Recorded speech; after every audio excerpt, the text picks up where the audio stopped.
বাগেরহাট জেলার কোচু উপজেলার নির্বাহী কর্মকর্তা এম আবু নৌশাদের বদলির আদেশ বাতিল ও পুনর্বহালের দাবিতে আবারও মানববন্ধন অনুষ্ঠিত হয়েছে।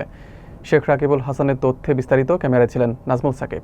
15 জুলাই বিকেল 4টায় চলো পাল্টাই স্বেচ্ছাসেবী সংগঠনের আয়োজনে কচুয়ার সাইনবোর্ড বাজার 0 পয়েন্ট এলাকায় এই মানববন্ধন কর্মসূচি পালিত হয়। কর্মসূচিতে সংগঠনের সদস্য ছাড়াও বিভিন্ন শিক্ষা প্রতিষ্ঠানের শিক্ষক, শিক্ষার্থী ও স্থানীয় সাধারণ জনগণ অংশ নেন।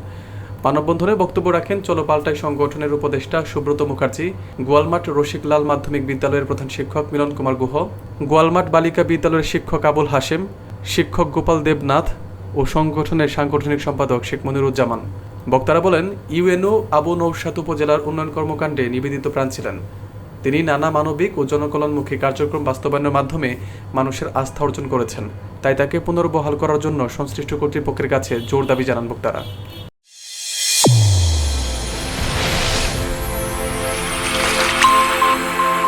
চ্যানেল A1 হৃদয়ের স্পন্দন।